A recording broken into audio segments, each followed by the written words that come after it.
Hello everyone, hope you're having a wonderful day and welcome to the third round of FIDE Candidates Tournament 2026 where we are covering the legendary run of Sindarov from Uzbekistan. Well, he already won the candidates and this is where it begins. This third round is the key round in his entire journey. It is against the Indian rising star Praggnanandhaa, and well, Praggnanandhaa is one of the favorites in this tournament. He had great run. He is one of the strongest player in the world.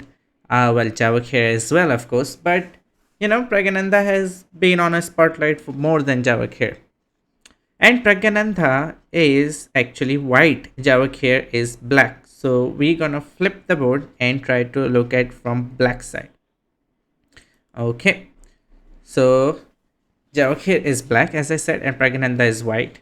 And white starts with d4. We have d5 by Sindarov, and after c4, e6 we have a queen's gambit decline.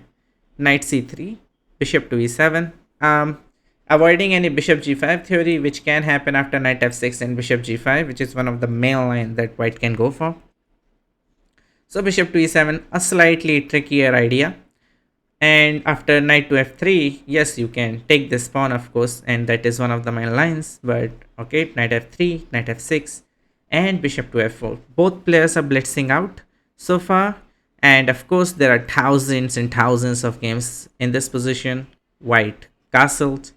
And after e3, which is of course the main line, you play e3 after bishop is developed outside the pawn chain, of course.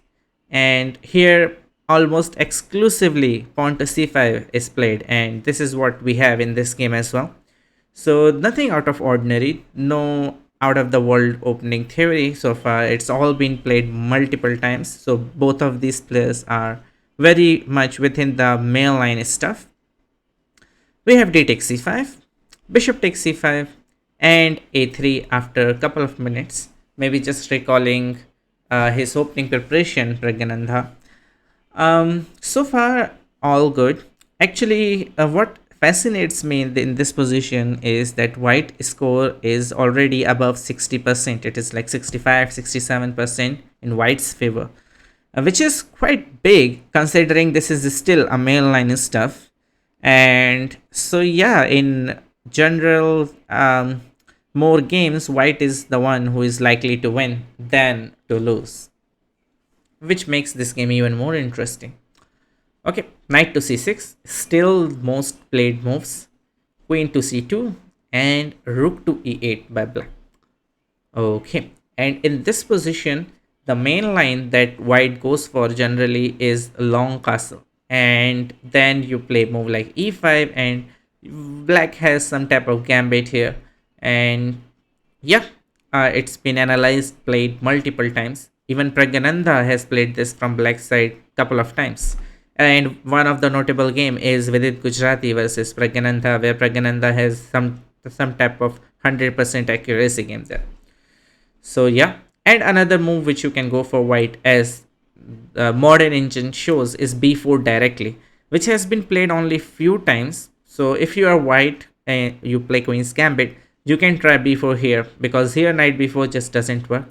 And if you go back bishop to f8, then rook to d1, and for example e5, then bishop to g5, and let's say d4, then there is knight to e4, very important move. Knight to d5 was played by Blue Bomb and the game ended in a draw, but after knight to e4, white is actually very close to getting a decisive advantage in this position. So yeah, it is very interesting that this is mainline stuff and white is gaining such a huge advantage out of the opening, according to the Stockfish 18 that I'm using. Okay, so yeah, it was not played in the game. After rook to e8, after 4 minutes thinking, Praggnanandhaa played bishop to g5. Of course, it's still in his opening preparation, but he's just recalling his preparation. d4 by black, well, trying to get rid of all the pawns. For example, in the game bishop f6 was played, but you can trade everything and that would be just it. You have no advantage claiming from white side or black side. What interests me most is okay. Javakir spent 7.5 minutes to play pawn to d4, which makes sense. Javakir is black, and he is just going for a very important pawn break. But after d4, this is move number 10. Next move is move number 11. You are in a candidates tournament. More, well, 100% definitely, Praggnanandhaa is still in his home preparation. And Praggnanandhaa played bishop takes f6 after almost 21 minutes of thinking. And that probably is, well, because Praggnanandhaa was recalling his preparation, which happened in this game. And it is very interesting to see that how these players are thinking. Like, maybe even these players, they don't, they just forgot about their preparation. Maybe they just don't like particular variation and hope that their opponent won't enter it. Maybe that's what happened. So bishop f6, queen f6 after just after 20 minutes of thinking from Javakir as well. I have no idea what Javakir might be thinking here, but yeah, okay. Queen takes f6 and knight to e4 with a fork on the queen and the bishop. So there is only one, or rather couple of moves you can try. In this position, this has been played before. It is still not a new theory. It still has been played. There is one game in this in the database where, um, well, there is couple of games. There is one email game in the database which continued with queen g6 apparently, which was ended in white winning that game. So that is a big plus for white in this position. However, we have queen to f5, a slightly different but a better idea. That email game was played in 2014, by the way, so that was quite an old game. Okay, queen to f5, and one of the good moves in this position after 14 minutes of thinking from Praggnanandhaa, pawn to b4. Okay, this is one of the top moves of the engine, but what I like in this position, apart from pawn to b4, is this bishop to d3 idea, which is a novel idea. It's not been played before. The idea is if you take the pawn, if you are white, I'm just giving you this idea because if you are white, it's a novelty, so you can use this. You can, if you take the pawn on e3, well, white just castles, like nothing, he don't care. And after pawn takes king h1, you're down 2 pawns as white, but your initiative is so good that black has to play at least 5 only moves from this position onward just to have slightly worse position. Like white is still gonna be better. So you can try it at home. Like okay, h6 is the one of the moves you can play. Then b4, you can also play knight to d6, and yeah, you can fork and win the exchange. But you can also play b4, and let's say bishop e3, knight d6 is just over. Let's say bishop to f8, still knight to d6 is just over. It's plus minus for white. I mean, apart from h6, if you play, let's say, anything else, you just move something. Then the knight still takes the bishop, and then you take the h7 pawn. So that will be gone. So that's a nice idea. You can try it at home. But okay, we have b4, and I still have one game in the database with this particular position, which was played in 2014, another email game, where the game ended in a draw, where black actually played bishop to f8, which is actually the top move recommended by the engine. However, the third top move in this position is what Norderbeck goes for. Not Javakir goes for, which is very interesting. b4 is played after 14 minutes of thinking. Of course, Praggnanandhaa just recalling his preparation because there exists a sacrifice, and he knows this position well. And Javakir played, played after 16 minutes of thinking, played knight takes pawn on b4. I would say it's a good move because even after this sacrifice, your position is not worse at all. It is slightly better for white only, with very precise play, that is. So technically speaking, this is a long-term working sacrifice, and if you allow this as white, I don't know what kind of preparation you are trying to pull off. Like it just looks like a bad position to survive from, and that's what happened in this game. So yeah. By the way, the game I was talking about, the email game, continued bishop f8, And then white's idea is that white will play b5, and after you move the knight, I will just take the pawn on d4, and white is already pawn up. Black has some compensation for the pawn, but eventually you can play this out, and you are pawn up. If at the best case scenario, black will get a draw, where by you sacrificing a pawn. On other on well, in engine's hand it is a draw, but on human hands, well, it is just looks like a free pawn to me. Okay, so after b4, knight takes b4. Really great intuition by Sindarov. He knows that Praggnanandhaa is in his preparation. He knows that Praggnanandhaa must have checked knight takes b4, but he is very confident in his own skills that he can create some type of position where Praggnanandhaa, even though he knows the best idea, he knows the evaluation, he would still feel uncomfortable playing this position, which exactly happened in the game.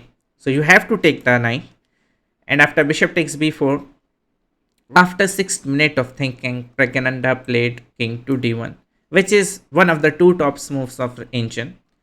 Um, if you still want to castle, or rather if you want to play it safer, you can also play knight to d2, where white will just take on e3, and after f takes e3, maybe something like bishop d2 will be played, because if you take with the knight, the queen hangs, and if you take with the queen, the knight hangs. So you have to take with the king, and let's say rook d8 check, king e1, something like b5, a good pawn sacrifice, because you want to get the bishop without losing any time. It's a very complicated position, but you are able to trade off few pieces as white, so that can work. But okay, king to d1, of course, one of the top moves, and d takes e3. Okay, now after d takes e3, after 13 minutes of thinking, Praggnanandhaa spent 6 minutes to play his next move. So he clearly remembers a vague idea of about this position, what you are supposed to do. I think he kind of missed, or rather messed up his preparation slightly. Here you are supposed to just take the pawn back and then play bishop to d3. However, Praggnanandhaa played bishop to d3 directly, which is the second top move of the engine. The difference is, once you take the pawn, it is more like you have more options with your bishop. Uh, Sorry about that. And after bishop to d3, it is very straightforward for what happened in the game. So yeah, I think he somehow have his preparation messed up slightly. But okay, bishop to d3. This is move number 16, and both of them are already below half hour mark on both of their clocks. Queen to g6, attacking the pawn on g2, and here f takes e3 with the queen on the c2 protecting the pawn now. Okay, another idea you can go for, which is more human idea, I would say, is to play knight to g3, unleash an attack on the queen, where if you move the queen somewhere funny, the h2 pawn of course hangs. So you have to play f5, which is the plan all along. Then, well, let's say you play c5, which is very hard move to find, but it is the best move. Then you are trying to play queen c4. If you play like e5, then you lose the bishop, because queen c5, c4 or b3 check. That's the whole point. And if you play a5, just defending the bishop, so you can play e5 next. Then we capture back, and we continue this game. However, we have f takes e3 and f5 by black, knight to g3, and without the pawn on c5, well, bishop to c5. So now the pawn stays on c4, and this bishop gains a very nice diagonal. Okay, now this is very much equal according to engines, but black has a very clear cut attacking idea. Black has 2 pawns for a piece. He is looking to grab the third one. Praggnanandhaa plays queen to c3, which effectively gave black a very powerful initiative. So it is white to move. It is necessary to defend this position with precision. So what would you play if you are white here?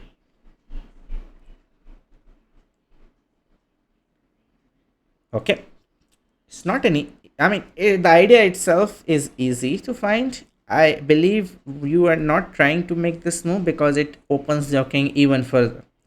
The move is, of course, your pawn on e3 is attacked, so e4. Idea is, if you take, then, well, bishop takes and you can resign. White is just up a piece and he is attacking the king as well. So you will play rook to d8. This is what I was thinking as well when I saw this position. But then you have this move, king to e2, and believe it or not, the best square, the safest square for the king on this chessboard is right now the e2 one. Praggnanandhaa thought that his best square for the king is on the queen side, the b1 square, further away from black pieces. But that's not true. The best square, the safest square for the king is the e2 square, which is funny. Okay, and here of course you don't take, you will play f4. And this is what you have to find to play this position, e5. And you have to see that queen cannot remain on this particular square. If you play rook takes d3, which is your only way to play, queen takes d3, we force into this variation where white is exchange up. Black has, well, black has a pawn and bishop pair for a rook and a knight. Black, of course, can hold this position. It is very solid for black, but only white can push this endgame. White king is very, very good. The knight can hop to e4 square, then go to d6 square, which will effectively take away a bishop. And yeah, it is a position only rooks can play for a win in this position. So that was in the air after e4. So white is the only one who is pushing if you play e4 with the precise engine line. But after queen to c3, you see the point is your g2 pawn is now hanging. The queen is no longer defending it anymore. So the next idea is very simple, e5. Good move by black. Because you are trying to first of all fork with e4. And if you play e4 now, then f4 and your g2 pawn hangs. With the queen on c2, it works. Without the queen on c2, it does not. So your idea, the saving idea, is already gone out of the window. Now you have to just survive. So bishop to c2. You have to get out of the fork, of course. And where we have e4, knight goes back to d2. And we have rook to d8, just pinning the knight, getting the rook on the open file. And at this point, Praggnanandhaa was very low on time. He played king to b1. And from here onwards, it is just, well, it is still slightly better for black, but very slightly. It's almost equal. But who wants to play this position from white side, right? Even though white is a piece up, only black is the one who is having fun here. Queen to g5. This move effectively equalizes the game, but I mean, who cares? You are still quite ahead in development and attack. But okay, queen to g5. Rook to e1, you have to defend the pawn. Yeah, rook to e1. And queen to e7. Another move you can consider is pawn to g6. But okay, queen to e7. Threatening bishop to b4, which will win the knight on d2 because of this rook. And the bishop is attacking it. So rook to e2 to defend the knight when the bishop b4 lands. The best move in this position is rook to d1. There is a subtle difference between e2 and d1. You will see what I mean by that. Now if you play bishop to b4, which happened in the game, and you play queen to b2 and bishop to e6, very similar to the game. Now you play knight to b3, and after rook takes d1, bishop takes d1, you have exchange of one rook. So your attacking chances as black has cut down quite a bit. And you cannot win this pawn on f5, which is a constant theme because that pawn on f5 is hanging. And that pawn on f5 is actually turns out to be a, well, the more vulnerable pawn than the one on c4. So you have to defend that one first and then take c4. And you try to play this position. And it is actually a draw according to engines. But for human play, it is anything but draw. I would say black is still pushing.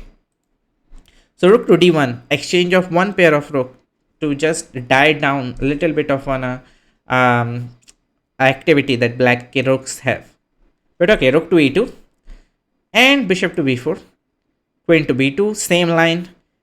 You could play bishop to a6 maybe now, but a5 played by black after 10 minutes of thinking. It's a very imaginative idea. The one I always appreciate whenever any grandmaster of this era play anything which is very imaginative, even though if it's not the best move, I really appreciate that idea because it is very rare to see any imagination nowadays. So a5, knight to b3, and this is the idea of a5. Apart from defending the bishop, it opens rook to go to a6. So the rook gets developed without developing a bishop. So bishop on c8 is doing fine job, and after rook b6, rook c6 or rook d6, whatever, even rook g6 or a6 can come in. So the rook is free to go on the 6th rank. Okay, knight to d4, putting the knight in the center of the board, attacking the pawn on f5. So queen to g5 to defend it. The way you play this position as black is to play g6 and play it slowly. Just build up one move by one move. White king is not really running away. You have a long-term initiative. But queen to g5 effectively actually gives black a white a full equality, which is very funny. Why you didn't play g6 as black is because you prefer to have the h6 g6 square for the rook. Maybe that's why. And it is sensible. But here Praggnanandhaa played a good move, king to b1, believe it or not. And it is the best move according to the engines. Okay, now both of them start blitzing again because it is move number 28 and they have barely any minutes to go to the move number 40. h5 by black, simple h5 h4 idea. King goes to a2, h4, knight goes to f1. White king has found somewhat of a safe haven on a2, and in meanwhile black really achieved nothing for now. Bishop to d7, just developing, and rook to d1, rook to c8, just getting out of the d file, and also just putting the rook to attack the c pawn. And we have knight to d2, defending the pawn on c4, rook to b6, some attack on the queen, and here the rook on b6 looks very threatening because the queen is right in front of you, right? Like the rook is somewhat eyeing the queen.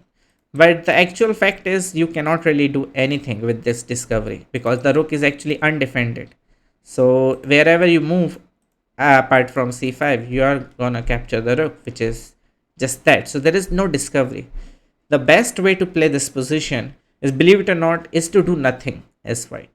Play rook move like rook b1, which is Indian move, or you play more human approach, which to me looks like a more human move, which is g3. Just sacrifice the pawn to open a position. Now what is the difference between this and what happens in the game with pawn to c5 is, now after takes and let's say takes, which is best move, now c5 is a brilliant move, sacrificing a pawn, so clearing up the diagonal for the rook. Let's say rook c5, which happened in the game, bishop to b3 check. And the point is, without this h3 h2 g2 pawn and h5 pawn gone, I actually have the h file for my rook, so you cannot step to the h file, you will get checkmated. You have to go to f8, and after knight to c4 attacking the rook, let's say rook goes anywhere, let's say rook a6, rook goes to g2, and white gains some initiative against black king. Believe it or not, white is actually winning now. So that is the whole point of sacrificing a pawn, so you can open up some position in front of your opponent's king. And this is very much needed. You have extra piece, but if that extra piece is not contributing to any attack, that is not an extra piece, right? So that g3 is a more human way to play. But okay, we have c5 directly, and this is a mistake because now after rook takes c5 and let's say in the game queen b3 was played. Let's say you play bishop to b3, which was working on the last position, but now king h7 and there is no h file open for attack. And if you play knight to c4, again rook a6, and black just snatched one more pawn. Black has 3 pawns for a piece, which is a compensation in itself, and black is still the one who is attacking. Pawn to a4 is coming and b5 is coming in. Black is already winning. So bishop to b3 was not played. Queen to b3 check was played. King goes to h8. and a blunder by Praggnanandhaa because he just literally have no time on the clock. It is move number 34. He's gonna play the move number 35th, which is queen to f7. And I mean, your position is very bad. It is very hard to play, but you shouldn't commit anything. Maybe just play g3 now. Maybe just play.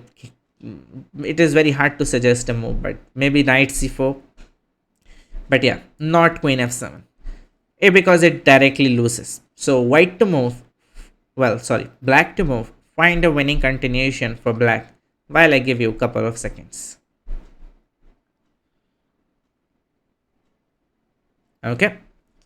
The winning move in this position is a double exclaim. Rook takes c2 check. And the point is, well, if the knight takes c2, the king b1 was played in the game, but if the knight takes c2, there comes the knight not defending the key square on e6. So now bishop e6 essentially wins the queen because this rook actually defends the bishop. And now we see how powerful the rook is on the 6th rank, which is, it just feels like a fairy tale. Everything just falls into right place at the right time. So that just wins the queen. So you cannot take that piece back. So you have to play king b1. Definitely Praggnanandhaa missed this rook c2 idea. He really didn't had any time to calculate. And now another good move, rook takes d2.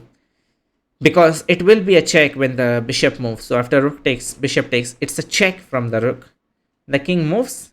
And now simple and subtle, bishop takes e3, attacking the knight as well. And after a few more exchanges, takes.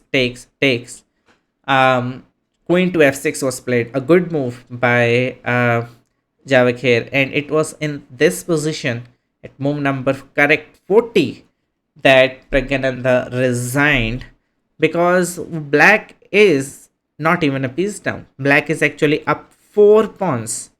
And that is a bit too much, of course, to anyone. So yeah, very nice play by Sindarov, going in boldly into the Praggnanandhaa's home preparation and still prove that human's touch is needed to get any position. Like this position, let me go to that position 1 second. This position might be in Praggnanandhaa's home preparation, but it is not so easy to play. It is not very human to get this position and hope that you will win with white. It is very easy to play from black side. Black has a free hand, free attack. But for white, you need only one mistake and the game would be directly losing for you, which happened in this game. So yeah, that is where our main Sindarov's legendary run begins. He take down one of the favorites of the tournament, Praggnanandhaa, in a style by sacrificing a piece, having a long-term compensation, playing some very impressive moves, building attack one move by one move, getting one piece at a game in time, and just strikes when the iron was hot. So yeah, that's the game. I hope you guys like it. If you do, then do comment what's your favorite game of Sindarov, and I will try to go over that. Well, we'll see what happens on the 4th round of candidates, and yeah, I will see you on the next video. Till then, take care. Bye.